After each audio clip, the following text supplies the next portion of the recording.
Thank you, Senator Lujan.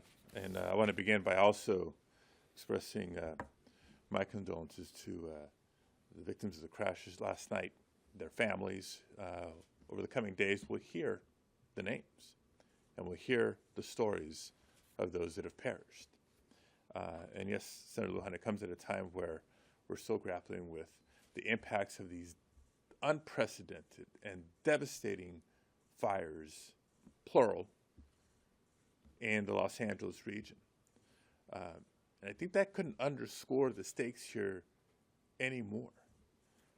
In a time of crisis, when people turn to not just local leadership, but to their federal government to be there for them, it is unconscionable that in those moments there's efforts to promote funding freezes, hiring freezes, and in so many ways go back on our fundamental obligations to our constituents and to the American people.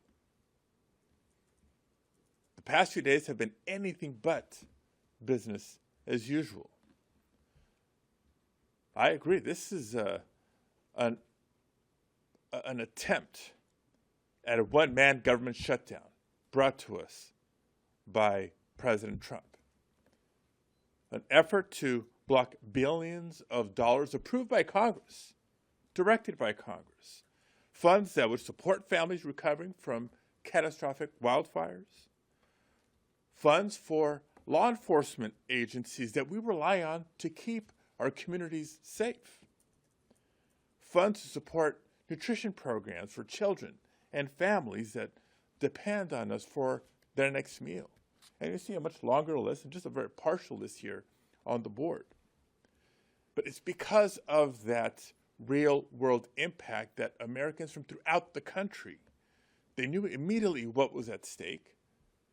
And so many of them jumped into action, speaking out, writing our offices, calling our offices to share their concerns, their questions, looking for guidance, looking for help.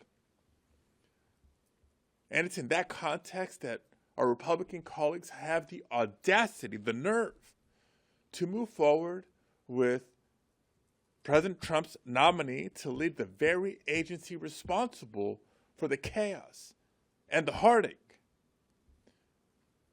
And not even with the courage to agree to Senator Merkley's request to do this in a committee hearing room where we can have this conversation and vote in public. They're literally in a back room, not accessible, not visible. What are they trying to hide? What are they afraid of? And so, yes, we are here in this room today because this kind of behavior cannot be business as usual. This is not the Senate. The stakes are too high. The impacts too real.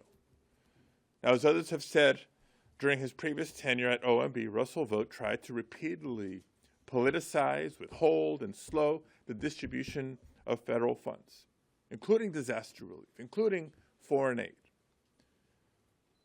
Through his conduct, he has demonstrated that he holds himself above the law, above the Constitution, and above the funding decisions made by Congress.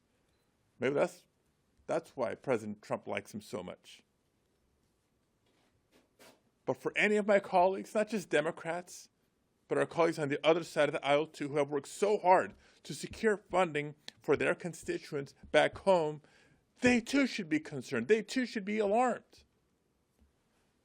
Consider Mr. Vought's work from the first Trump administration, his role in crafting Project 2025, and his arrogance during the confirmation hearing last week. It's clear he is coming after Congress's constitutional authority, and he intends to repeat the events of this week over and over again if he's confirmed. And I'd say it's if because there is still time. To my Republican colleagues, there is still time.